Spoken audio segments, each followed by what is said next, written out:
Jake Morrison stood at the window of Kepler Station and watched the stars. He had been looking at the same view for 3 years now, but tonight something felt different. The space around them seemed quieter than usual, as if the universe was holding its breath. "Commander Morrison, you need to see this." The voice belonged to Dr. Lisa Harper, the station's lead scientist. She sounded excited but worried at the same time. Jake turned away from the window and followed Lisa to the main control room. Kepler Station was not a big place. It housed only 40 people, all scientists and military staff who worked together to study the strange things they found in deep space. The station floated at the edge of known space, where humans had never gone before. "What do you have for me, Lisa?" Jake asked as he looked at the screens showing data from their long-range sensors. Lisa pointed to a display that showed the asteroid field their station. "Look at this reading from Sector 7. We picked up something big moving through the rocks." Jake studied the screen. The object was huge, much larger than any ship humans had ever built. Could it be a rock? Maybe a large asteroid? "No, sir. The shape is too regular, and look at this." Lisa pressed a few buttons and the image became clearer. "It's definitely artificial. Someone or something built this." The object on the screen looked like a ship, but unlike any ship Jake had ever seen.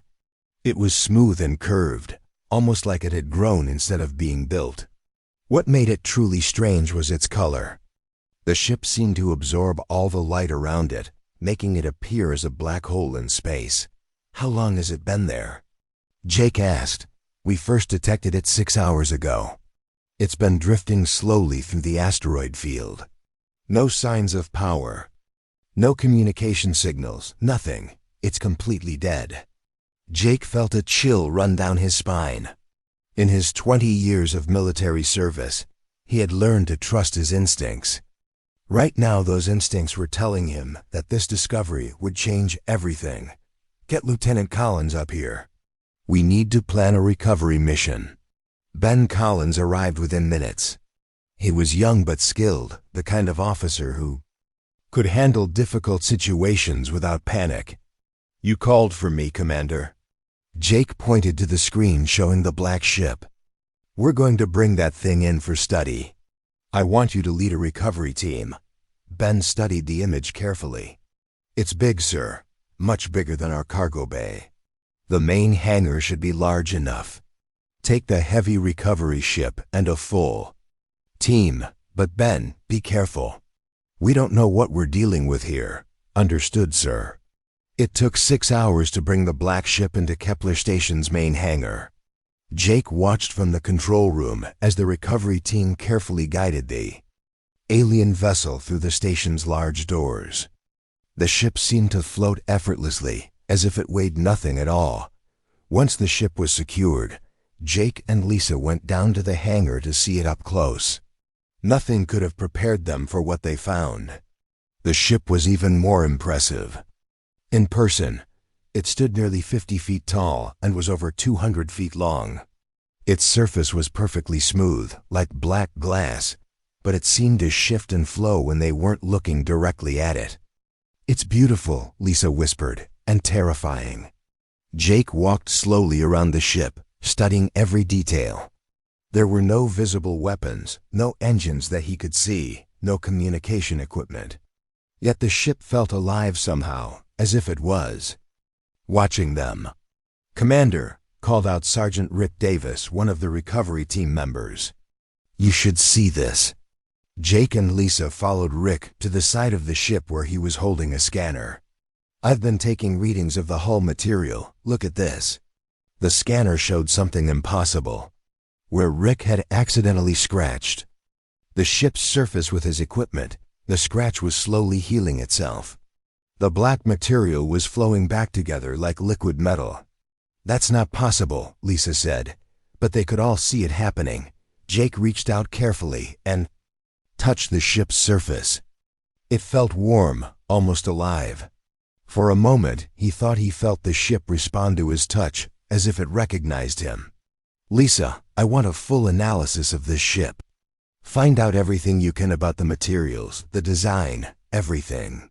But nobody goes inside until we know more. Actually, Commander, I don't think we can go inside. We haven't found any doors or hatches. The ship appears to be completely sealed. Over the next few days, Lisa and her team worked around the clock studying the Blackship. They discovered that the hull material was unlike anything in their databases. It was stronger than steel, but lighter than aluminum. It could repair itself when damaged and seemed to generate its own power, though they couldn't figure out how. The most interesting discovery came when Lisa noticed that the ship's energy readings changed depending on who was near it. When humans approached certain areas of the vessel, subtle patterns of light would appear just under the surface of the hull. "It's like it's scanning us," Lisa told Jake during one of their daily briefings. "The ship is definitely active, even though it appears to be powered down." Jake had been losing sleep over the mysterious vessel. Every night, he found himself drawn to the hangar to look at it. The ship seemed to be waiting for something, though he couldn't say what. "Have you found any clues about where it came from or who built it?" he asked. "Nothing definitive. The design doesn't match any known species. But Commander, I think this ship is old, very old. The energy signatures suggest it's been drifting in space for thousands of years, maybe longer." That night, Jake stood alone in the hangar looking up at the Blackship. The station was quiet around him, most of the crew asleep. He felt drawn to the vessel in a way he couldn't explain. As he watched, patterns of soft light began to appear across the ship's surface. They pulsed gently, like a slow heartbeat. Jake had the strange feeling that the ship was trying to communicate with him, trying to tell him something important. He made a decision that would change the course of human history. Tomorrow they would find a way inside the ship, no matter what it took. The Blackship waited silently in the hangar, its ancient systems slowly awakening after eons of sleep. It had been searching for something specific, something it had not found in thousands of years of drifting through space. Now, finally, it had found what it was looking for. Amy Rodriguez stepped off the supply ship, Ranger, and onto Kepler Station. She had been traveling for 2 weeks to reach this remote outpost, and she was tired. But when Commander Morrison's message had reached Earth, asking for her help, she knew she had to come. Amy was known throughout the Space Force as the best pilot they had. She could fly anything with wings, engines, or even just a prayer and some rocket fuel. Other pilots called her the Ship Whisperer because she seemed to understand spacecraft in ways that others could not. "Captain Rodriguez, welcome to Kepler Station," Jake Morrison said as he met her at the docking bay. "Thank you for coming so quickly. Your message said you had something that needed my special touch, Commander. I have to admit, I'm curious." Jake led her through the station's corridors toward the main hangar. "What I'm about to show you is classified at the highest levels. We discovered an alien spacecraft 3 days ago. It's unlike anything we've ever seen." Amy had flown experimental ships, captured enemy vessels, and even a few craft that barely held together with spare parts and hope. "How alien are we talking here? See for yourself." The hangar doors opened, and Amy stopped walking. The Black Ship dominated the space, its smooth curves catching and absorbing the hangar lights.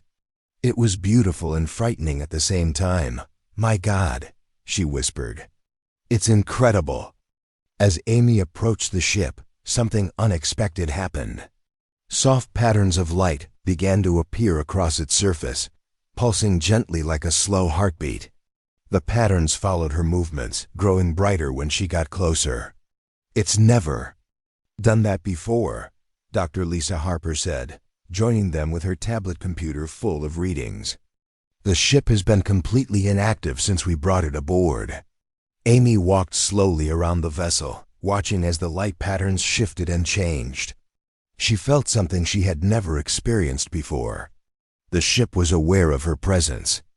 And more than that, it seemed to recognize her. "Have you found a way inside?" she asked. "That's the problem," Jake said. We can't find any doors, hatches, or openings of any kind. The hull appears to be completely sealed. Amy placed her hand on the ship's surface. The material felt warm and alive under her palm. The moment her skin touched the black hull, the entire ship responded.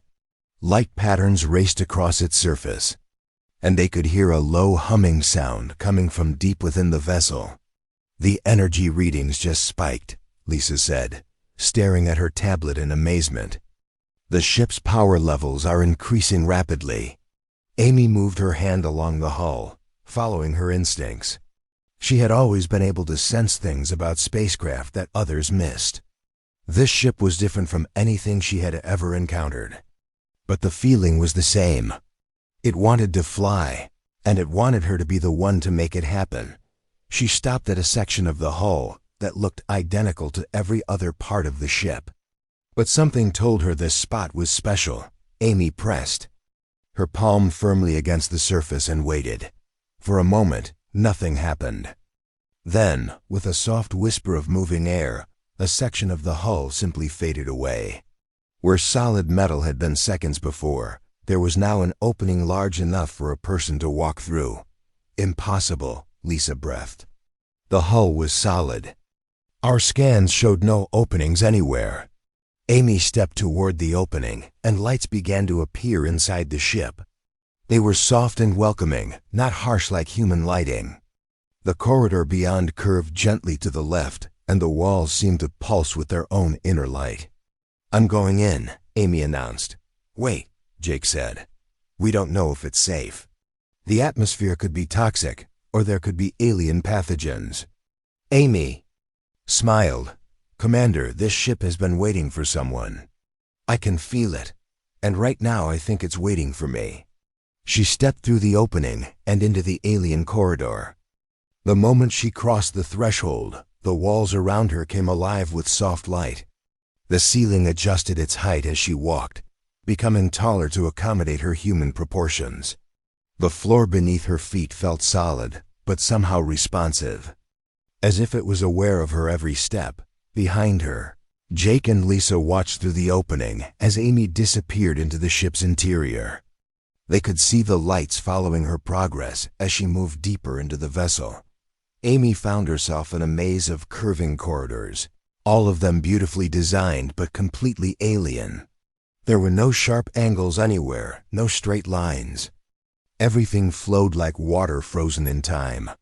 She let her instincts guide her, taking turns that felt right and ignoring passages that seemed wrong. Finally, she found what she was looking for. The corridor opened into a circular chamber that took her breath away. This had to be the ship's bridge. The room was dominated by a single chair in the center, surrounded by what looked like holographic displays that flickered and danced in the air around it. The chair itself was a work of art. It seemed to grow from the floor like a living thing, made of the same flowing black material as the rest of the ship. As Amy approached it, the chair began to pulse with warm, inviting light. The holographic displays came to life around her, showing star charts, energy readings, and symbols that she couldn't read but somehow understood. The ship was showing her its capabilities, its purpose, its need for a pilot who could understand what it was meant to do. Amy walked slowly around the chair, studying the displays. She could feel the ship's consciousness reaching out to her, trying to communicate in ways that went beyond words. It was lonely, she realized. This ship had been alone for a very long time, waiting for someone who could understand it. Back in the hangar, Jake and Lisa watched their instruments with growing amazement. The ship's energy output was unlike anything they had ever recorded. It was generating power using principles that human science didn't understand. "Commander," Lisa said, her voice filled with wonder and concern, "the ship isn't just active. It's learning. The energy patterns are becoming more complex by the minute." Inside the ship, Amy stood before the pilot's chair. Every instinct she had was telling her to sit down, to complete whatever connection the ship was trying to make. But she also knew that once she took that step, there would be no going back. The ship hummed around her, patient but eager. It had waited for thousands of years. It could wait a little longer. Amy took a deep breath and made her choice. She sat down in the pilot's chair. The moment she settled into the seat, everything changed. The ship's consciousness flowed into her mind like a warm river, and she felt her own awareness expand beyond anything she had ever imagined. She was no longer just Amy Rodriguez, human pilot. She was something new, something more. The ship had found its pilot at last. The moment Amy sat in the chair, her world exploded with light and sensation. Her mind was flooded with images, emotions, and knowledge that was not her own. She could feel the ship's consciousness merging with hers, sharing memories that stretched back thousands of years. The ship spoke to her, not with words, but with feelings and pictures that appeared directly in her mind. She learned that it had a name, though it was more of a concept than a word. The closest human translation would be Night Watch, a guardian that kept vigil in the darkness of space. Through the shared connection, Amy saw the ship's creators. They were tall, graceful beings with silver skin that seemed to shimmer like starlight. The ship called them the Guardians, and they had been the most peaceful race in the galaxy. They had dedicated their entire civilization to protecting younger species from terrible dangers that lurked in the dark spaces between stars. Amy gasped as she experienced the Guardians' memories through the ship's consciousness. She saw their beautiful cities that floated among the clouds of gas giant planets. She watched their children learn to communicate with machines the way humans talk to friends. She felt their deep love for all living things and their commitment to preserving life throughout the galaxy. But then the visions turned dark and terrible. Amy saw the enemy that had destroyed the Guardians. They called them the Devourers, and they were unlike anything Amy could have imagined. They were not truly alive in any sense that humans would understand. Instead, they were creatures of pure hunger that consumed the energy of entire star systems to fuel their endless expansion across the universe. The ship showed her how the Devourers attacked. Their crystalline vessels would arrive at a populated system and begin draining energy from everything they encountered. Planets would lose their heat and light. Stars would flicker and die. All living things would simply stop as their life energy was pulled away to feed the Devourers. Terrible hunger. Amy watched in horror as the Guardians fought their final battle against these monsters. Despite all their advanced technology and peaceful wisdom, they could not stop the Devourers. The enemy was too hungry, too relentless. One by one, Guardian worlds fell silent and cold, but the Guardians did not give up easily. In their final days, they created a fleet of special ships like Night Watch. These vessels were designed to wait in the dark corners of space until they found a species worthy of carrying on the Guardian mission. The ships would bond with pilots who possessed the rare combination of courage, skill, and moral strength needed to face the Devours. Through the connection, Amy learned that hundreds of these Guardian ships had been scattered across the galaxy. Most of them were still waiting, still searching for the right species to inherit their purpose. Night Watch had been drifting through space for over 10,000 years, scanning every civilization it encountered, but finding none that met the requirements. Until now, Amy felt the ship's joy and relief as it recognized that humans, specifically her, possessed the qualities the Guardians had programmed it to seek. Humans were adaptable, brave, and capable of both great compassion and fierce determination. Most importantly, they could form the deep bond with the ship that was necessary to unlock its full potential. As the connection deepened, Amy began to understand how the ship worked. It was not just a machine, but a living entity that used principles of physics that human science had never discovered. The ship could manipulate gravity, bend space and time, and travel between stars without using traditional engines. It could phase through solid matter and become invisible to most forms of detection, but the most important capability was its ability to sense the devourers across vast distances. The ship's consciousness could detect the unique energy signature that the creatures left behind as they consumed worlds. And right now, those signatures were getting stronger. Amy's blood ran cold as she accessed the ship's long-range sensors. The readings were clear and terrifying. The devourers were moving toward human space, drawn by the increasing energy output of humanity's expanding civilization. They had detected the growing presence of another spacefaring species and were coming to feed. Back in the hangar, Jake and Lisa watched in amazement as the ship transformed around Amy. The black hull began to pulse with rhythms that matched a human heartbeat. Displays of light danced across its surface, showing star maps and energy readings that their instruments could barely detect. "Commander," Lisa said, her voice filled with awe and fear, "the energy readings are off the charts. Whatever's happening in there, it's unlike anything we've ever recorded." Jake tried to contact Amy through his radio, but there was no response.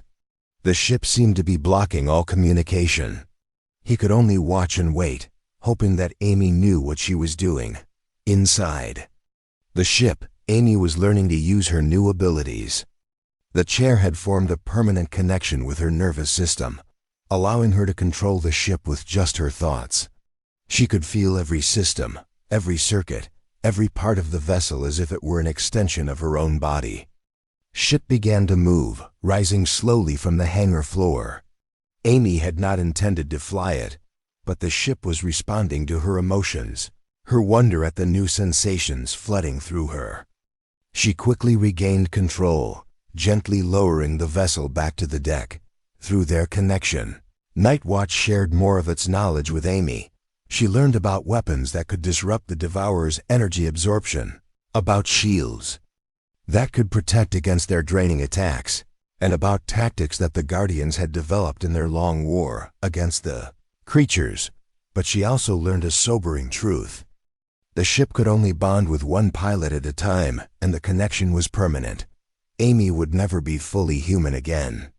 She would live as long as the ship lived, which could be thousands of years.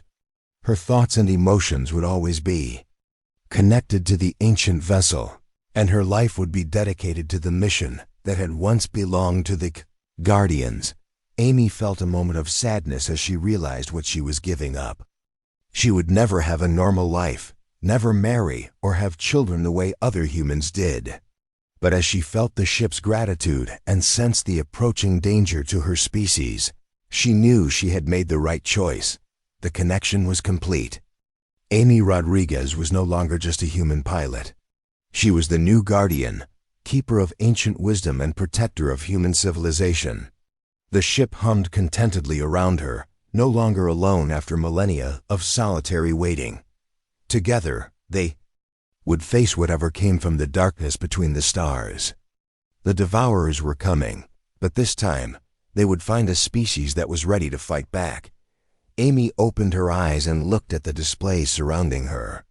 She could see everything now, understand technologies that human science would take centuries to discover. The ship had awakened fully, and through their bond, so had she. It was time to prepare for war. News of the alien ship spread through human space like wildfire. Within days of Amy's bonding with Nightwatch, emergency meetings were being held on Earth, Mars, and every major colony world. Some people called it humanity's greatest discovery. Others called it the beginning of the end. Admiral Curtis Stone arrived at Kepler, stationed with the largest battle fleet Earth had ever assembled. 25 warships surrounded the small research station, their weapons ready for anything. Stone was a veteran of the colony wars, a man who had seen the worst that humans could do to each other. But nothing had prepared him for what he found when he met Amy Rodriguez. She looked human enough, but there was something different about her eyes. They held knowledge that seemed older than the stars themselves. When she spoke, her voice carried the weight of ancient wisdom mixed with human determination. "Admiral Stone," Amy said as she met him in the station's conference room, "I know why you're here. You're afraid of what the ship might do. afraid of what I might become. But we don't have time for fear. The Devourers are coming. Stone studied her carefully. Captain Rodriguez, according to your reports, you've been permanently altered by contact with alien technology. How do we know you're still on humanity's side? Amy understood his concerns. She could feel Nightwatch's presence in her mind, its ancient memories mixing with her own thoughts. But her loyalty to humanity had not changed. If anything, it had grown stronger. Because, Admiral, humanity is what I was chosen to protect. The ship didn't change who I am. It gave me the tools to become who I need to be. Over the following weeks, Amy worked with human scientists and military leaders to prepare for the coming invasion. Through her connection with Nightwatch, she could access Guardian technology that was thousands of years ahead of human science. But translating that knowledge into something humans could use was incredibly difficult. Dr. Lisa Harper led the effort to understand Guardian technology. Working with Amy as a translator, she began to unlock secrets that would revolutionize human understanding of physics. They learned how to manipulate gravity fields, how to create energy shields that could deflect almost any weapon, and how to detect enemy ships across vast distances. But the most important discovery was also the most troubling. The Devourers could sense and track any civilization that used advanced technology.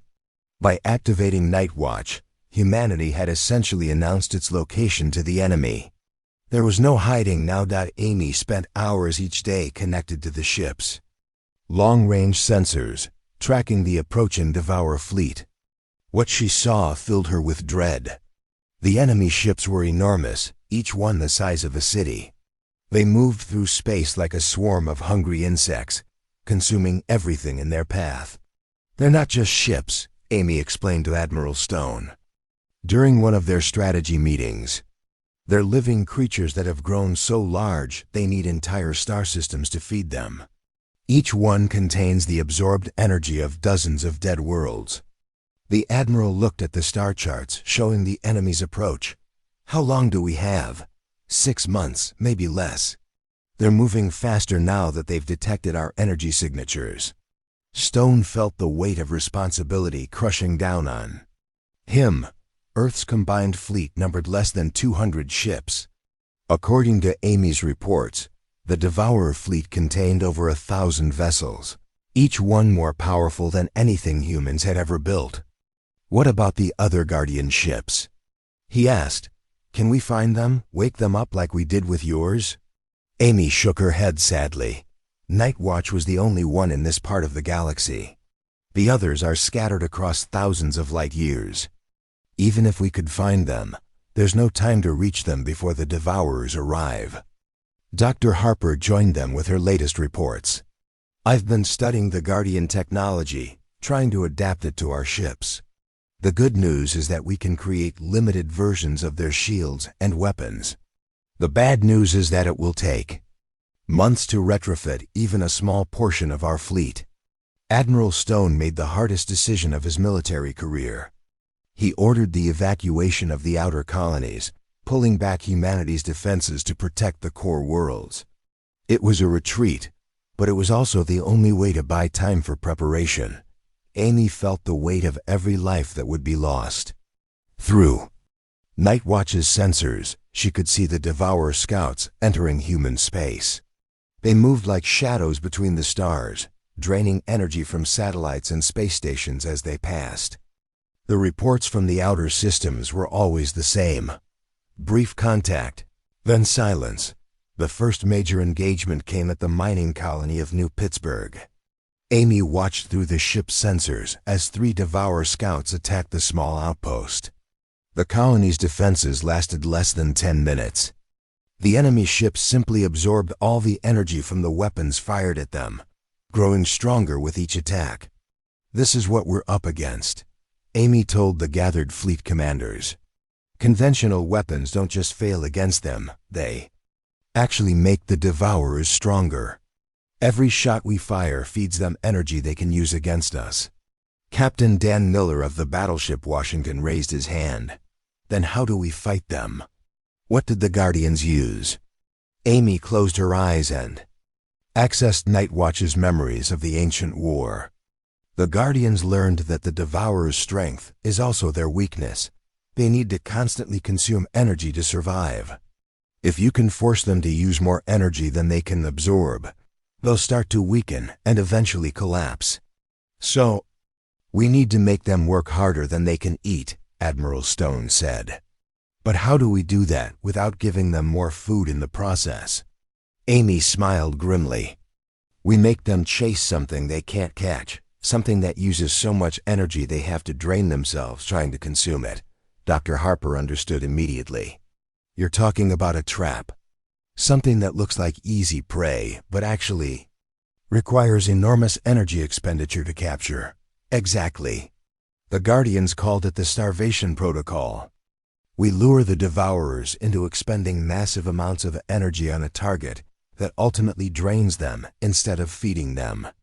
Over the next month, Amy worked with human engineers to design the most dangerous trap in galactic history. They would modify Kepler Station's experimental reactor using Guardian technology, turning it into a massive energy beacon that would be irresistible to the Devourers. But instead of providing them with food, the beacon would create a feedback loop that would overload their absorption capabilities. The plan was incredibly risky. If it failed, the Devourers would gain enough energy to destroy every human world in the galaxy. But if it succeeded, humanity would deal a blow that could cripple the enemy fleet. Amy felt the weight of the decision pressing down on her. She was no longer just a pilot, but the guardian of human civilization. The choice was hers to make, and millions of lives hung in the balance. Through her connection with Nightwatch, Amy could sense the main Devourer fleet approaching. They had finished consuming the outer colonies and were now moving toward the core systems. Earth, Mars, and the other major worlds lay directly in their path. Admiral, Amy said during their final planning meeting, it's time.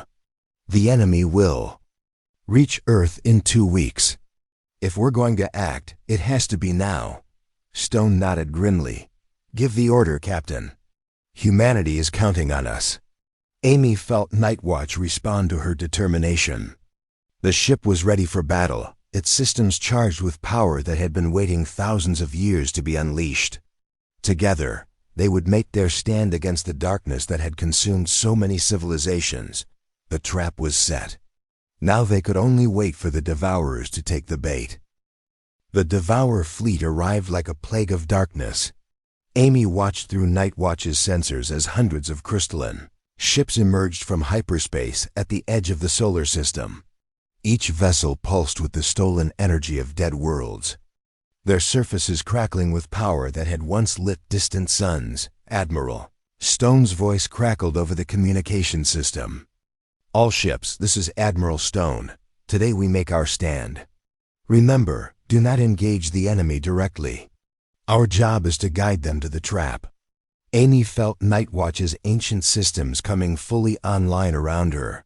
The ship had been built for this moment, designed to face an enemy that had destroyed its creators. Through their bond, she could feel the vessel's determination mixed with her own. Nightwatch to all ships, Amy broadcast. The enemy is taking the bait. They're moving toward Kepler Station, but they're being careful.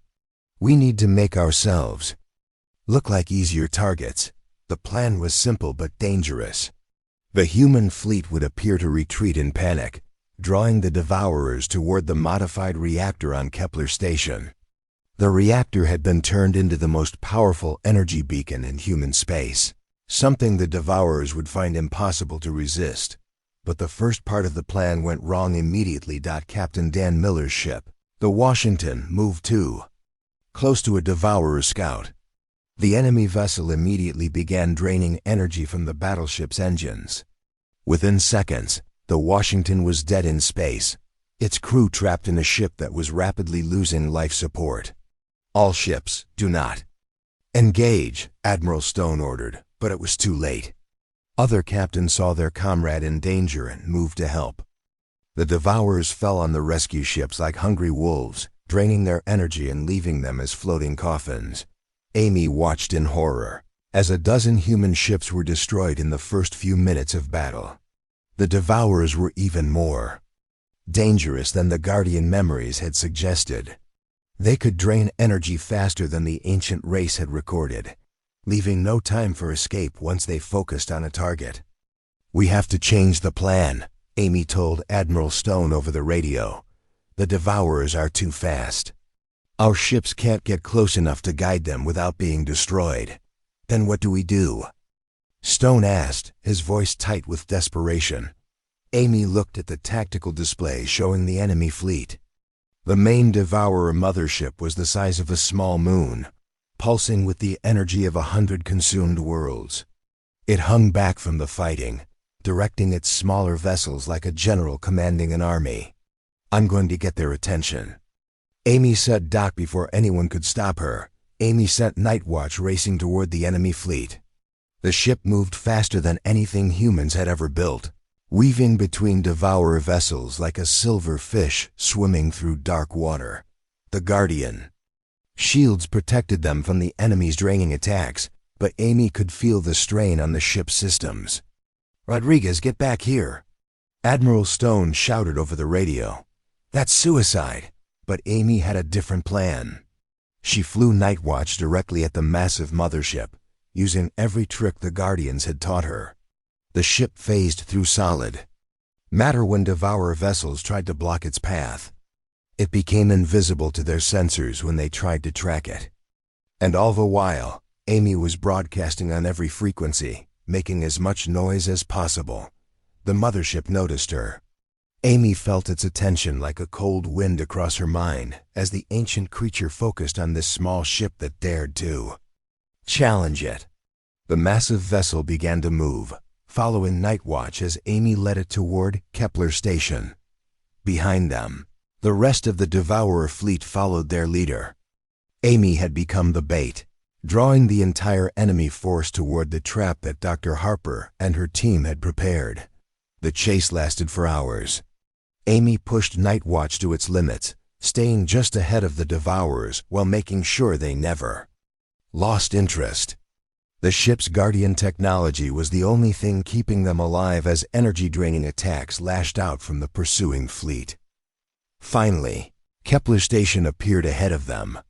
The research station had been evacuated, but its modified reactor was running at maximum power, creating an energy signature unlike anything in the galaxy. Amy could feel the Devourers' hunger intensifying as they sensed the massive power source. "Dr. Harper, are you ready?" Amy called over the radio. "The reactor is charged and waiting," Harper replied from her position on a nearby asteroid. "Just get them close enough." Amy flew Nightwatch in a wide circle around Kepler Station, keeping the Devourers focused on both targets.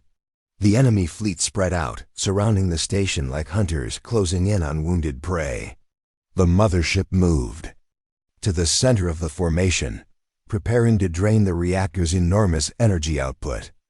"Now," Amy shouted. Dr. Harper activated the trap. The modified reactor suddenly flared to life, releasing more energy than a small star. The beacon was so bright and powerful that the Devourers could not resist it. Every ship in their fleet turned toward the station and began draining energy as fast as they could absorb it. For a moment, Amy thought the plan had failed. The Devourers were consuming the energy faster than the reactor could produce it, growing stronger and brighter with each passing second. But then the Guardian technology hidden within the reactor activated. The energy being drained from the station contained a feedback loop that Dr. Harper and Amy had built using ancient Guardian knowledge. Instead of feeding the Devourers, the energy began to overload their absorption systems. The first Devourer ship to fail was a small scout vessel. Its crystalline structure began to crack and spark as too much energy flowed through its systems. Within seconds, it exploded in a brilliant flash of light, releasing all the energy it had stolen over the centuries. One by one, the other Devourer ships began to overload and explode. The chain reaction spread through the enemy fleet as the feedback loop destroyed their ability to process energy safely. Ships that had survived for thousands of years were torn apart by the very power they had tried to consume. The mothership fought the longest. Its massive size allowed it to absorb more energy before reaching the breaking point. But even its ancient systems could not handle the Guardian trap. With a sound like breaking crystal that echoed across space, the enormous vessel split apart, releasing a burst of light so bright that it could be seen from Earth. Amy watched from Nightwatch's bridge as the last Devourer ship exploded. The threat that had destroyed the Guardians and countless other civilizations was finally ended. The Faina energy released by the dying fleet spread out across space, returning light and warmth to regions that had been dark for millennia. "It's over," Admiral Stone said, his voice filled with wonder and relief. "They're all gone." Amy felt tears running down her face as she realized what they had accomplished. Humanity had not just survived its first contact with an alien threat. They had avenged the Guardians and freed the galaxy from an enemy that had consumed worlds for thousands of years. Through her bond with Nightwatch, Amy could sense other Guardian ships across the galaxy beginning to stir. The Devourer's death had sent ripples through space-time that the ancient vessels could detect. Slowly, one by one, they were awakening from their long sleep and beginning to search for new species worthy of inheriting the Guardian legacy. But that was a task for the future. Right now, Amy was content to sit in her pilot's chair and watch the stars shine brightly once again. The darkness between them had been defeated, and the light of civilization would continue to spread across the galaxy. Nightwatch hummed contentedly around her, no longer alone in its eternal mission. Together, they had become something new, a bridge between ancient wisdom and human courage. The galaxy was safe, and the Guardian legacy would live on through the partnership between humanity and the ships that had waited so long for worthy pilots. Amy smiled as she set course for Earth. There would be celebrations, medals, and probably more meetings than she wanted to think about. But for now, she was just happy to be flying among the stars with a ship that understood her completely. The black ship that had refused to fly until a human sat in the pilot's chair was finally home.